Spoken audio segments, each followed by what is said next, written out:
నమస్కారం city news తెలుగుకి స్వాగతం. ఈనాటి వార్తా విశేషాలు. రాష్ట్రంలో కూటమి ప్రభుత్వం ప్రజా శ్రేయస్సు కోసం కృషి చేస్తుందని రాష్ట్ర మంత్రి కొలుసు పార్థసారథి తెలిపారు. ఏలూరులోని రైల్వే స్టేషన్ లో ఈ రోజు సాయంత్రం వందే భారత్ రైలు విశాఖపట్నం నుంచి సికింద్రాబాద్ వెళుతూ ఏలూరులో ఆగింది. రైల్వే స్టేషన్ లో అతిరథ మహారథులు చూస్తూ ఉండగా ఒక్క నిమిషం పాటు ఆగింది. అనంతరం మంత్రి ఎంపీ జెండా ఊపి ఆ తర్వాత తిరిగి సికింద్రాబాద్ వందే భారత్ రైలు బయలుదేరింది. ఈ సందర్భంగా మంత్రి కొలుసు పార్థసారథి మాట్లాడారు. ముఖ్యమంత్రి చంద్రబాబు నాయుడు, ఎంపీ పుట్టా మహేష్ కుమార్ల కృషి ఫలితంగా ఏలూరులో వందే భారత్ రైలు ఆగటం జరిగిందని తెలిపారు.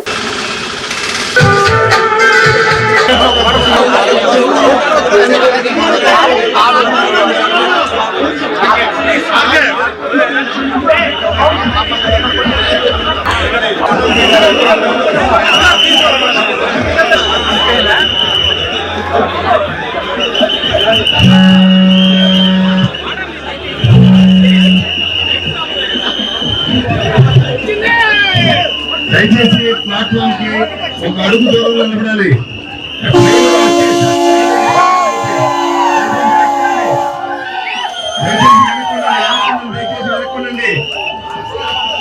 చూసుకోవద్దు, దయచేసి వెళ్ళకండి.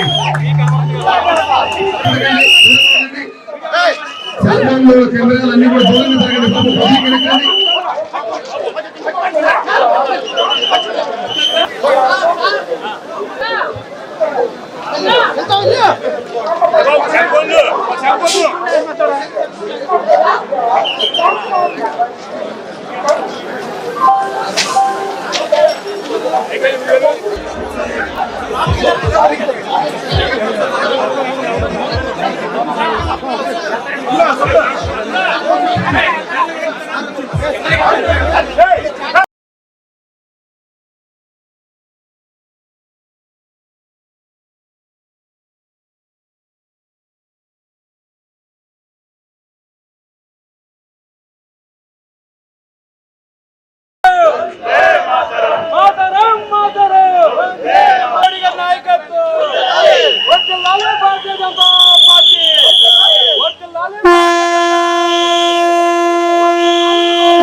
విశాఖపట్నం సికింద్రాబాద్ వందే మాత్రం ట్రైన్ ఏదైతే ఉందో ఆ ట్రైన్ని ఏలూరులో స్టాప్ చేసే విధంగా పర్మిషన్ తీసుకొచ్చిన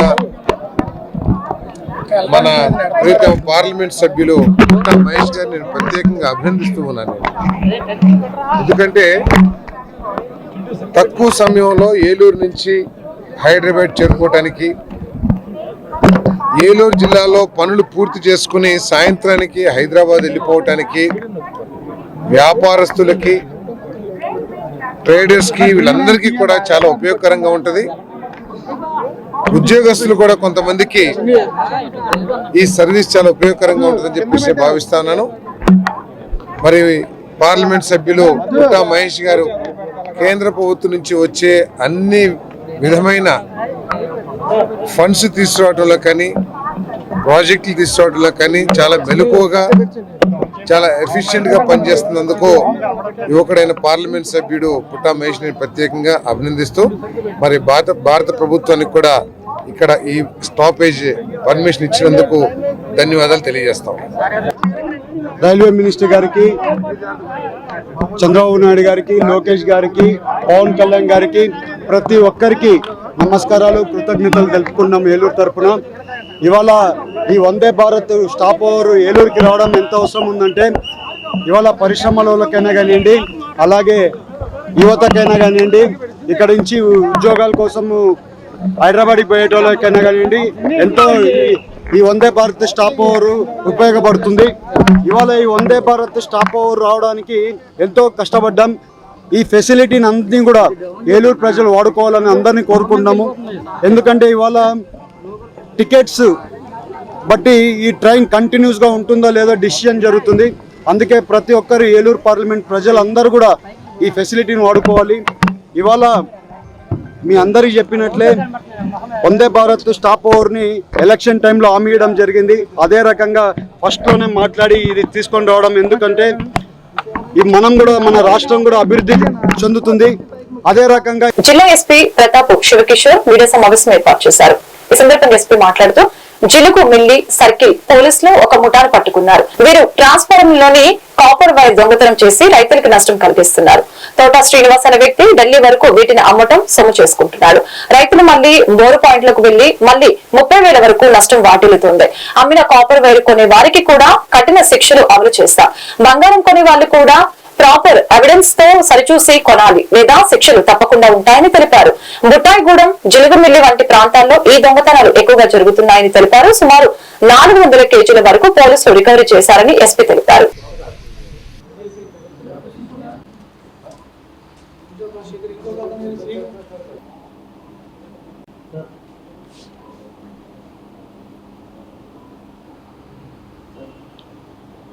ఇంకెవరున్నారమ్మా? అది నేను నొక్కుతా.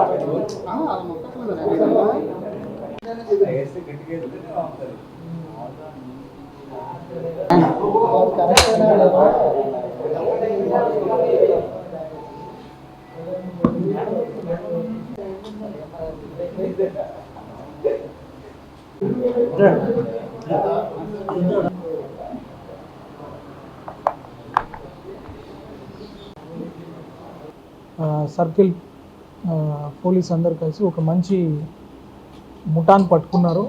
వీళ్ళు మన అప్లాండ్ ప్రాంతంలో, తర్వాత ఈ రైతుల దగ్గర ట్రాన్స్ఫార్మర్లు ఏవైతే ఉన్నాయో వాటిని బ్రేక్ చేసి ఆ ట్రాన్స్ఫార్మర్లో ఉన్న కాపర్ వైర్ని దొంగిలించి అమ్ముకోవడం అనేది వీళ్ళ మోడస్ ఆపరాండిగా ఉంది. దీనికి సంబంధించి వీళ్ళ మీద మన జిల్లాలో కలిపి మన జిల్లాలో ఒక 40 కేసుల వరకు వీళ్ళ మీద ఉన్నాయి. వాటందరికీ సంబంధించి ఇంతవరకు దొంగతనాలు చేసిన వాళ్ళని పట్టుకోవడం జరిగింది టెక్నాలజీ యూజ్ చేసి. ఈ కేసులో 5 మంది ముద్దాయిల్ని ఈ కేసుల్లో మనం ఈరోజు అరెస్ట్ చేయడం జరుగుతుంది. దీంట్లో ఈ గోపు కిరణ్ అనే వ్యక్తి, కొనుకుమాటి నరసింహారావు, షేక్ హుస్సేన్, ఈ ముగ్గురు మేజర్ గ్రూపు. వీళ్ళు తాగుడు కోసమో ఇతర అవసరాల కోసమో ఇవన్నీ బ్రేక్ చేసి తీసుకెళ్ళి అమ్మడం జరుగుతుంది. ఈ ప్రాపర్టీ రిసీవర్స్ని కూడా మనం ఇంక్లూడ్ చేయడం జరుగుతుంది. ఎవరైతే ఈ దొంగతనం చేసిన కాపర్ వైరు డబ్బు తక్కువకు వస్తుందని చెప్పి ఆశపడి దొంగ సొమ్మని తెలిసినా కూడా కొనుక్కుంటున్నారో వాళ్ళని కూడా కేసులో పెట్టడం జరిగింది. వీళ్ళందరూ కలిసి ఈ తోటా శ్రీనివాసరావు అమ్మే వాళ్ళు. ఈ తోటా శ్రీనివాసరావు మళ్ళీ అది విజయవాడకి చెందిన ఈ సతీష్ కని అమ్మి అది అక్కడి నుంచి ఇది ఢిల్లీకి పంపించేవాళ్ళు. సో ఈ మొత్తం చైన్ని కూడా పట్టుకోవడం జరుగుతుంది. So this is all an example అందరికీ. ఎవరైతే ఈ రైతుల్ని ఇబ్బంది పెట్టే విధంగా వీళ్ళకు ఒక చిన్న దొంగతనం లాగా అనిపించవచ్చు. ఒక్కొక్క ట్రాన్స్ఫార్మర్ కొట్టేసి ఒక్కొక్క ట్రాన్స్ఫార్మర్లో ఒక 20 కేజీల వరకు వీళ్ళు కాపర్ అమ్ముకోవడానికి చేస్తున్నారు. వీళ్ళకి వచ్చేది ఒక 10,000, 11,000 అయినా ఆ ట్రాన్స్ఫార్మర్ని మళ్ళీ ఎలక్ట్ చేయాలనుకున్న ఆల్మోస్ట్ ఒక 2 లక్షల వరకు మన రైతులకి చాలా ఖర్చు అవుతుంది. ఒక నెల వరకు కూడా వాళ్ళ పంట నష్టం జరుగుతుంది. దాని గురించి ఇది ఇంతకుముందు 379 ఐపీసీ ఒక సింపుల్ థెఫ్ట్గా ట్రీట్ చేసినా కూడా ఈ రైతుల సమస్యల్ని దృష్టిలో పెట్టుకొని దాన్ని ఒక ఆర్గనైజ్డ్ క్రైమ్గా గుర్తించి స్ట్రిక్టెస్ట్ ఆఫ్ సెక్షన్స్ పెట్టి ప్రాపర్టీ ఎవరు రిసీవ్ చేస్తున్నారో వాళ్ళని కూడా జైలుకి పంపించడం జరుగుతుంది. దీని ద్వారా ఆల్మోస్ట్ వీళ్ళు ఒక 400 కిలోల కాపర్ని కూడా రికవర్ చేయడం జరిగింది. ఇప్పుడు దీనిలో ఒక సాడ్ పార్ట్ ఏమంటే ఇది రికవర్ చేసింది కూడా వాళ్ళకి మళ్ళీ పనికిరావు. ఆ కాపర్ మెటల్ అంతా మాత్రమే ఉంటుంది. ఇది అందుకే దీన్ని చాలా తీవ్రంగా పరిగణించడం జరుగుతుంది. పశ్చిమ గోదావరి జిల్లా ఉండి నియోజకవర్గంలోని ఉండి పెనియయేలు ప్రార్థన మందిరంలో స్త్రీల ఆదివారం మహోత్సవం ఘనంగా నిర్వహించారు. ప్రార్థన మందిరంలో క్రీస్తు సంఘ మహిళలు ఆరాధన భక్తి శ్రద్ధలతో క్రీస్తును ఆరాధించారు. ఈ సందర్భంగా పలువురు మాట్లాడుతూ యేసుక్రీస్తు మహిమను కొనియాడటం జరిగింది. ఎవరికైనా సాధ్యపడుతుందని అంటే అది క్రీస్తు మీద ఉన్న నమ్మకమేనని, ఆ నమ్మకమే మన జీవితాలకు భావితరాలకు బాస్టిగా నిలుస్తుందని, కావున నేటి తరం యువతి యువకులు క్రీస్తు ఆరాధనలో ముందడుగు వేయాలని ప్రార్థించడం జరిగింది. అలాగనే క్రీస్తు ఆరాధనలో ముందడుగు వేయాలని ప్రార్థించిన అనంతరం బైబిల్ పోటీలో గెలుపొందిన వారికి బహుమతులు అందజేశారు. కార్యక్రమంలో పాస్టర్ ఈదా విజయప్రసాద్, ఆత్మీయ తల్లి దాయం సునీత, పాస్టర్ అమ్మ అశ్విని మరియు సంఘ పెద్దలు పాల్గొన్నారు.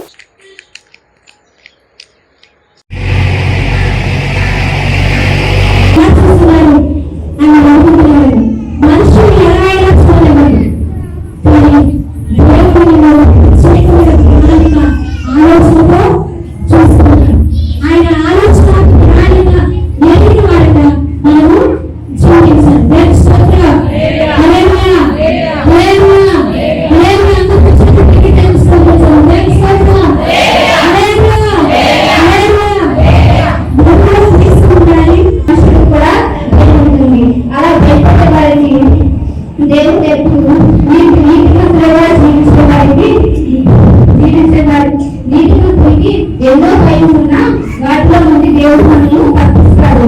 మనం భయపడుతూ ఉంటే ఎప్పుడు మనం ఇచ్చాడు, కానీ మన దేవుడు మనకి ఎప్పుడు భయపడకుండా తప్పిస్తూ ఉంటాడు.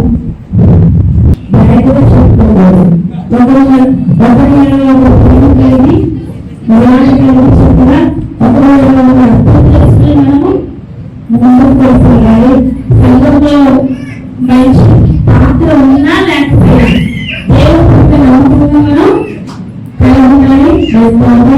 నాకైతే నమ్మకం ఎంత బాగాలేదు అయినా దేవుడు నమ్ముకున్నాను. ఏంటంటే 3 దినాలు ఉపవాసం ఉండి తన జైలులో ఉపవాసం ఉండగా తన చెల్లికత్తులు ఉపవాసం ఉండవని తన జైలులో వచ్చిన భయంకర స్థితి నుంచి ప్రజల్ని కాపాడుకున్నది. అయితే 3 దినాలు ఉపవాసం ఉండి రాజగిరికి వెళ్ళడం అంటే సామాన్యమైన విషయమేమి కాదు. నిజంగా ఆయనలో తన ప్రాణానికి తెగించి రాజగిరికి వెళ్ళి ఆ స్థితిగా సంతోషిస్తున్నారు.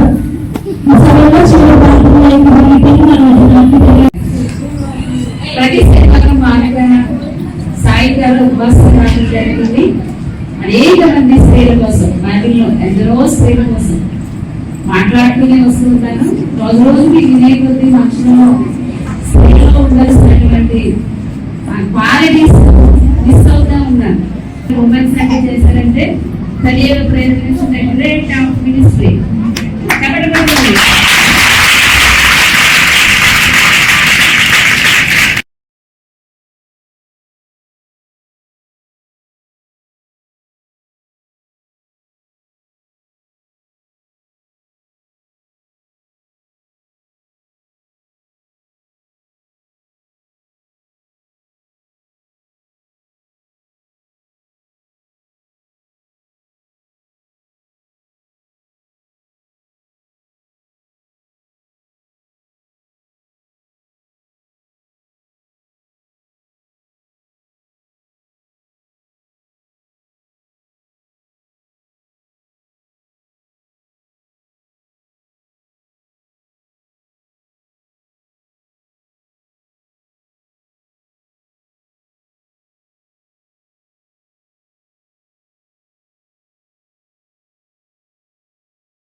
ఏలూరు జిల్లాలో పాడి రైతులకి మినీ గోకులం షెడ్ల బకాయి బిల్లులు వెంటనే చెల్లించాలని ఆంధ్రప్రదేశ్ రైతు సంఘం జిల్లా కార్యదర్శి కె శ్రీనివాస్ డిమాండ్ చేశారు.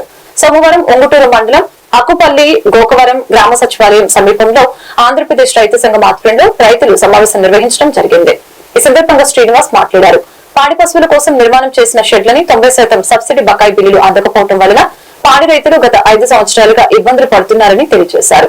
కార్యక్రమంలో రైతు సంఘం సీనియర్ నాయకులు గుత్తికొండ వెంకట కృష్ణారావు, జిల్లా సహాయ కార్యదర్శి కట్ట భాస్కరరావు, మండల నాయకులు తమ్మినేని శ్రీనివాసరావు, పలువురు రైతులు పాల్గొన్నారు.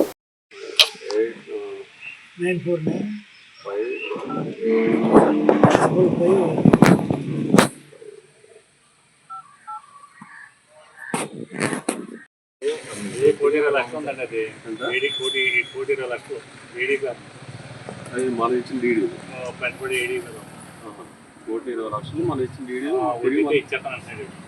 అదేంటంటే మన కరెంట్ లేదు కదా, ఇంట్లోకి కరెంట్ పెట్టినట్టు. ఆంధ్రప్రదేశ్ రైతు సంఘం ఏలూరు జిల్లా కార్యదర్శి ఈరోజు మినీ గోకులం షెడ్లు నిర్మాణం చేసుకున్న రైతులకు సంబంధించి బిల్లులు బకాయిలు ఉన్నాయి. గత 5 సంవత్సరాల కాలంలో గత ప్రభుత్వం ఒక్క పైసా కూడా ఇవాళ బిల్లులు ఇవ్వకపోవడం వల్ల, ఎందుకంటే కోర్టులకు వెళ్ళి లేదా ఇతర రూపాయలు ఆందోళన చేసిన ఫలితంగా బిల్లులు రైతులకు వచ్చినాయి. ఇంకా చాలా వరకు బిల్లులు రాక పెండింగ్ ఉండిపోయిన పరిస్థితి ఉన్నది. మరి ఆ బిల్లులు ఎప్పుడు ఇస్తారో కూడా అర్థం కాని పరిస్థితి ఉన్నది. ఇవాళ పశుసంవర్ధక శాఖ డీడీ గారి దగ్గరే ఇవాళ దాదాపు 1,20,00,000 రూపాయలు రైతులు కట్టిన డబ్బులు కూడా ఉన్న పరిస్థితి ఉన్నది. మరి అన్ని కలిపి ఇవాళ రైతులకు ఆ బిల్లులు చెల్లించాల్సిన అవసరం ఉంది. మరి కొత్తగా ఏర్పడిన ప్రభుత్వం ఈ మినీ గోకులం షెడ్లకు సంబంధించిన బిల్లులు బకాయిల మీద దృష్టి పెట్టి రైతులకు ఇవ్వాల్సిన బకాయిల్ని వెంటనే రైతులకు అందే విధంగా చర్యలు తీసుకోవాలి. ఎందుకంటే ఇవాళ పాడి రైతులు చాలా కష్టాల్లో ఉన్నారు. ఇవాళ కష్టపడి పాలు ఉత్పత్తి చేస్తూ ఉంటే కనీస ధర రాక కూడా నష్టపోతూ ఉన్నారు. మరి అట్లాంటి పాడి రైతులకి అప్పులు చేసి ఇవాళ మినీ గోకుల షెడ్ల పథకంలో షెడ్లు నిర్మాణం చేసుకుంటే బిల్లులు ఇవ్వకపోవడం వల్ల కూడా చాలా ఇబ్బంది పడాల్సిన పరిస్థితి వచ్చింది. కాబట్టి ఇప్పటికైనా ప్రభుత్వం స్పందించి ఆ మినీ గోకుల షెడ్లు బకాయిల బిల్లులు వెంటనే రైతులకు అందే విధంగా చర్యలు తీసుకోవాలని చెప్పేసి కూడా కోరుతా ఉన్నాం. అట్లా ఖరీఫ్ సంబంధించిన ఈ ధాన్యం కొనుగోళ్లకు సంబంధించి ముందస్తు చర్యలు చేపడతామని చెప్పి రాష్ట్ర ప్రభుత్వం చెప్పింది. గతంలో రైతులు ధాన్యం కొనుగోలు సందర్భంగా చాలా ఇబ్బంది పడ్డారు. మరి అట్లాంటి సమస్యలు ఏమీ రాకుండా గోను సంచులు కానీ రవాణా కానీ ఇతర సమస్యలు ఏమీ కూడా రాకుండా ప్రభుత్వం కనీస ధర మద్దతు ధర చెల్లించే విధంగా ప్రభుత్వం ఆ రకంగా చర్యలు తీసుకోవాలని చెప్పేసి కూడా ఈ సందర్భంగా మేము రైతుల తరఫున విజ్ఞప్తి చేస్తా ఉన్నాం. షెడ్లకు సంబంధించి 1,80,000 రూపాయలు 6 గేదెల షెడ్కి సంబంధించిన డబ్బులు రైతులకి ఆ పథకంలో చెల్లించాల్సిన అవసరం ఉంది. కేవలం 1,30,000 రూపాయలు మాత్రమే చెల్లించి మిగిలిన బకాయిలు చెల్లించకపోవడం వల్ల కూడా ఇబ్బంది పడతా ఉన్నారు.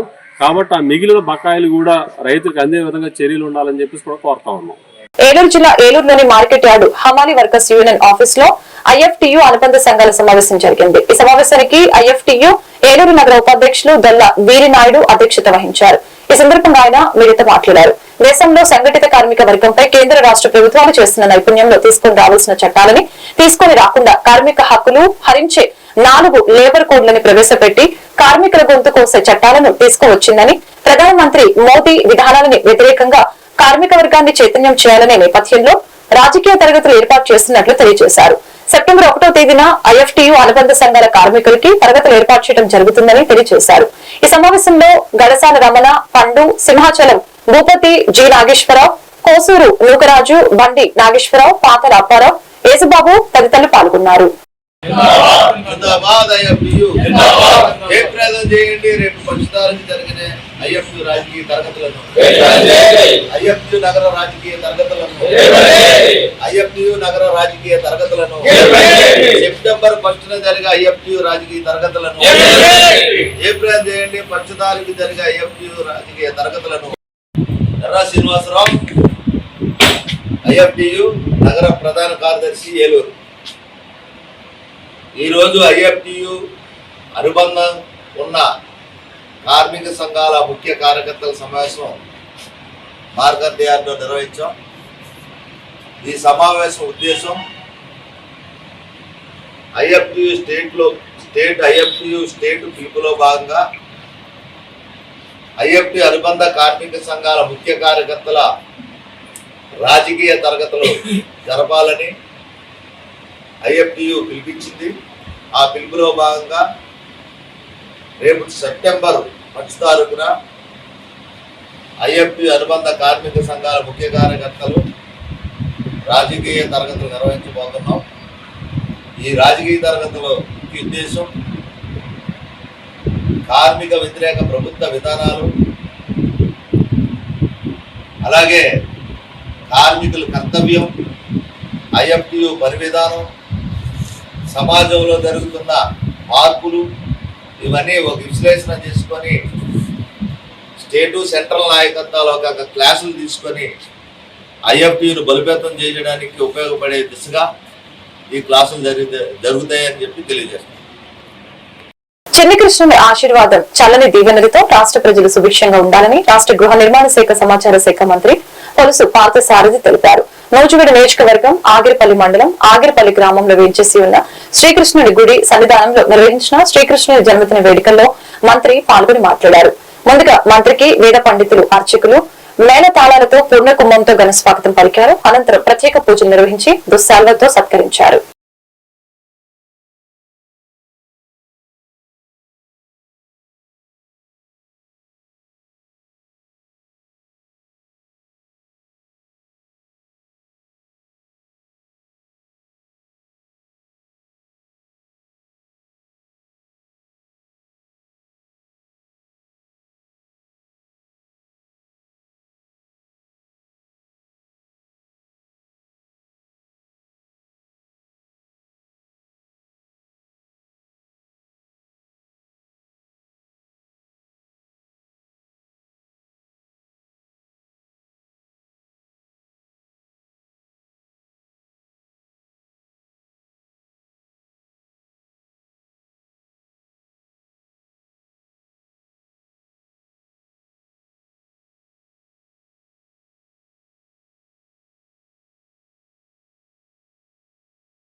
కుమారుడు పైనం కార్తిక్ మృతి చెందిన ఘటనలో కోడలు మనీషా ప్రియ ఆమె తల్లిదండ్రులు బంధువులు అంతేకాకుండా వేధింపులకి గురి చేసిన ఏలూరు పోలీసులు కారణమని తండ్రి లాయర్ పైనం రత్నంరాజు ఆరోపించారు. ఈ రోజు లాయర్ గృహం వద్ద విలేకరుల సమావేశం జరిగింది. ఈ సందర్భంగా లాయర్ రత్నరాజు మాట్లాడారు.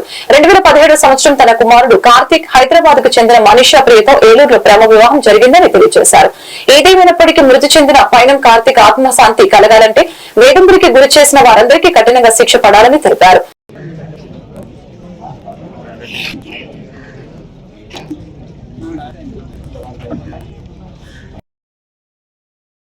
అడ్వకేట్గా హైకోర్టులో ప్రాక్టీస్ చేస్తా ఉన్నాం.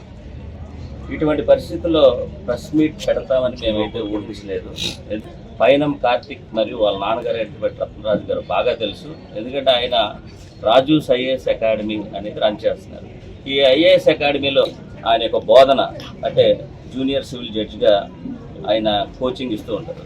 అటువంటి వ్యక్తి సమాజంలో మంచి గౌరవం ప్రతిష్టలు ఉన్న వ్యక్తి వారి యొక్క పిల్లలను కూడా ఉన్నతమైన చదువులు చదివించి ఒక మంచి స్థానంలో నిలబెట్టిన సందర్భంలో రత్నరాజు గారి యొక్క కుటుంబం గతంలో హైదరాబాద్లో నివసించేవారు.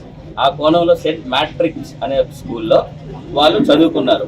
ఆ చదువుకునే క్రమంలో ఈ పైనం మనీషా యాదవ్ అనే ఒక పిల్ల పరిచయం అయింది, క్లాస్మేట్ కాబట్టి. ఆ పరిచయం ప్రేమగా మారిన తర్వాత వాళ్ళ యొక్క తల్లిదండ్రులు పైనం కార్తిక్ షెడ్యూల్ కులానికి చెందిన వ్యక్తి కాబట్టి కులాంతర వివక్షతో ఆ పిల్లవాడికి వాళ్ళ కూతురుని ఇవ్వకూడదు అని చెప్పి ఆ కుర్రవాడిని పెళ్లి చేయకూడదని చెప్పి ఆ పిల్లని బంధించి బలవంతంగా పెళ్లి చేయబోతే ఆ పిల్ల వాళ్ళ యొక్క ఉంటామండి. రాజు ఐఏఎస్ అకాడమీని రాజుగారు రన్ చేస్తున్నారు కదా, ఆపోజిట్ హౌస్లో ఉంటామండి మేము. నాకు 17 సంవత్సరాలుగా వీళ్ళు తెలుసు. ఈ బాబు ఇంటర్కి వచ్చినప్పుడు హైదరాబాద్ నుంచి ఇక్కడికి వచ్చేసి నైబర్స్ అందరూ అలాగే ఉంటామన్నమాట. ఒక 7 years బ్యాక్ వీళ్ళు లవ్ మ్యారేజ్ జరిగింది అనేది సడన్గా మాకు తెలుస్తుందండి.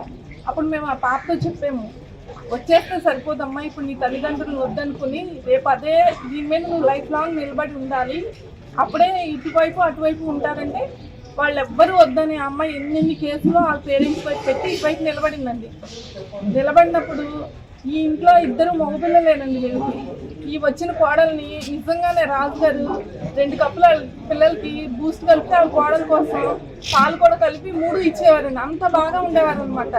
మేమందరం ఎక్కడికైనా ఫంక్షన్కైనా దేనికైనా నడుచుకుంటూ వెళ్తే వెనకాల వాళ్ళ ముగ్గురులో ఎవరో ఒకళ్ళు బండి మీద తీసుకొచ్చి తింటేవారండి ఆ పాపని. ఎప్పుడు రోడ్డు మీద నడిపించింది కూడా లేదు. అలా అంత బాగా ఉండేది. ఒకసారి వచ్చి సడన్గా వాళ్ళ నాన్నగారు చనిపోయారండి, హైదరాబాద్ వెళ్తున్నారు పిల్లలు అని. నా పేరు జీపీ డానియల్. నేను ఏలూరు జిల్లా కోర్టులోను హైకోర్టులో కూడా ప్రాక్టీస్ చేస్తున్న 30 సంవత్సరాల నుంచి. ఈ చనిపోయిన కార్తీక్ వాళ్ళ ఫాదరు రత్నరాజు గారు వీళ్ళందరూ కూడా మా అసోసియేట్స్, నాతో పాటు నా దగ్గర ఆఫీస్లో పనిచేస్తున్నారు. వారు ఎంతో గౌరవమైనటువంటి కుటుంబంలో ఉంటూ ఎంతో గౌరవమైనటువంటి జీవనం సాగిస్తున్న సమయంలో ఇలాంటి అనుకోని సంఘటన జరగడం మమ్మల్ని అందరినీ కలిసివేసింది. అయితే కార్తీక్ భార్య కూడా నాకు బాగా పరిచయం. ఆ అమ్మాయి 6 సంవత్సరాల క్రితం కార్తీక్ని ప్రేమించానని నమ్మించి కార్తీక్ కూడా నమ్మి వాళ్ళిద్దరూ మ్యారేజ్. రత్నరాజు ఈ చనిపోయిన బాబు యొక్క ఫాదర్ని, అతని మరణానికి కారణం 50% అతని భార్య అయితే ఇంకో 50% పోలీసులు. అసలు ఏం జరిగిందంటే 2017లో మా అబ్బాయి మనీషా ప్రియ అతని భార్య, వీళ్ళిద్దరు క్లాస్మేట్స్. ఆ అమ్మాయికి వాళ్ళ ఇంట్లో వేరే మ్యారేజ్ చేయబోతుంటే పారిపోయి ఏలూరు వచ్చి మా అబ్బాయిని అప్రోచ్ అయితే వీడికి కూడా ఇష్టం కాబట్టి వాళ్ళ ఫ్రెండ్స్ అందరు కలిసి లవ్ మ్యారేజ్ చేశారు. అది అప్పుడు ఆ అమ్మాయి పేరెంట్స్కి కానీ మాకు కానీ తెలియదు. ఆ తర్వాత వాళ్ళ పేరెంట్స్, అమ్మాయి వాళ్ళ పేరెంట్స్ హైదరాబాద్ నుంచి వచ్చి, వాళ్ళు కొంచెం డబ్బు పలుకుబడి ఉన్నవాళ్ళు, హైదరాబాద్ నుంచి వచ్చి 40 రోజుల పాటు ఏలూరులో మా అబ్బాయిని చంపడానికి ప్రయత్నం చేశారు. ఆ అమ్మాయిని. ఈ వార్తలు ఇంతటితో సమాప్తం. మరొక బులెటిన్ మళ్ళీ కలుద్దాం. నమస్కారం.